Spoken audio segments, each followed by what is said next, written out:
transitions to another huge area that I like to mention that's in our list. It's about our government. Our government model is broken. It needs to be replaced. And what do I mean by that? Bureaucracy has got to go. Think about it. Most people have not looked at the history of bureaucracy. You realize bureaucracy was actually a reform movement back in the late 1800s, early 1900s. It was put in and cheered on as a replacement for the patronage system. It's been there for 100 plus years.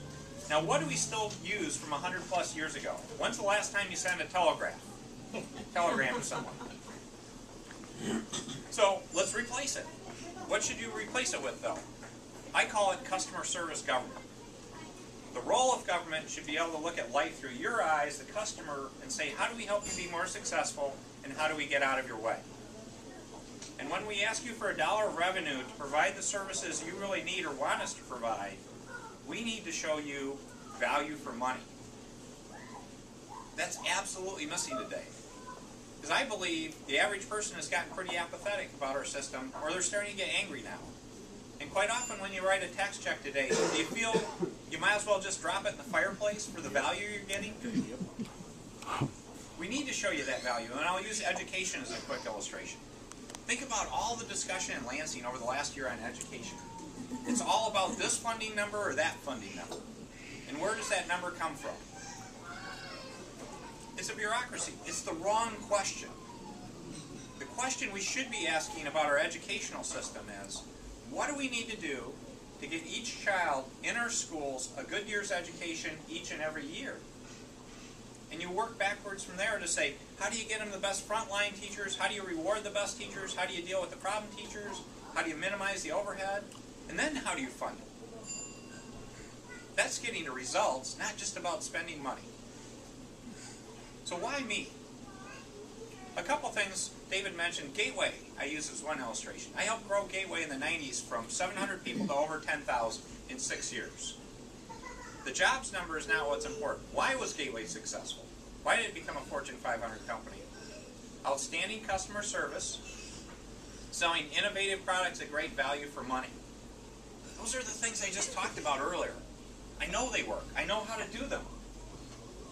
The second thing is I'm an innovator. And we need that spirit. How do you take an idea and make it real? And David mentioned Avalon and Ardesta, where I'm proud to create companies, but one company I'll mention in particular is a company called Health Media.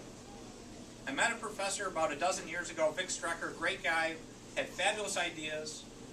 We went on his whiteboard in the first meeting we had. Went on his whiteboard, did a business plan. We did a handshake deal. That company employs 170 people today. Last year, Johnson & Johnson was brought to Michigan to acquire the company and paid over $150 million for the company.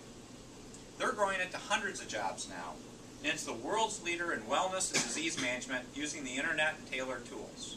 That's the kind of innovation we need to do. Now, two other special points I mentioned that I think are unique.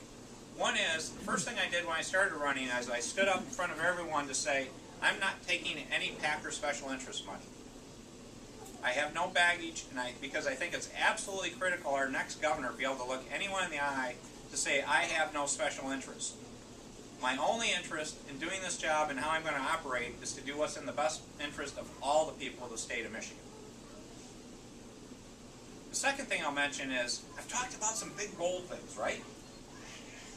And I know there's a few skeptics saying, you can't do that kind of stuff. Well, I've spent my whole life taking on challenges people didn't think you could do. I thrive on that. And one illustration is, back when I was 15 or 16, how many people have seen the nerd commercials? You got pretty good coverage. That's good. The marketing plan's okay. But I designed an educational plan that, to be blunt, when I told other kids, they laughed at me. Parents of other kids laughed at me, saying, you can't do that. Well, while I was in high school, I started going to Kellogg Community College. Then I went to the University of Michigan, and actually I did pick the Spartans to win. Yay. All right. I root for them except when you play Michigan. So I built this educational plan, and I got my bachelor's when I was 19, my MBA when I was 20, my law degree when I was 23, and those students were older than I was when I was 24, teaching in Michigan's MBA program. And the point isn't all the degrees. It just shows what you can do, though, when you have a vision plan and you take action. But this isn't about me. This is about we. So hopefully you think it's been a nice talk, but I'm actually here to provoke you, believe it or not. Because in some ways, we've gotten beaten up pretty badly over the last few years. And in my view, we've gotten sort of down on ourselves. We're too negative and hard on ourselves. And I'm concerned that people aren't willing to expand their view to say, we can get to the top again. We can have that attitude. We need to be that scrappy underdog. So I'm trying to provoke you to action. Because all of us have busy lives and we have good reasons not to get involved. But I need that extra 2% of your time, that 5% of your time to say, it's time to demand more out of our government. I'm trying to get hired for a job where I want you to raise the bar and demand far more than you've demanded in the past. Because you deserve it. If Lansing was a business, we would have fired him a long time ago. We've let this happen.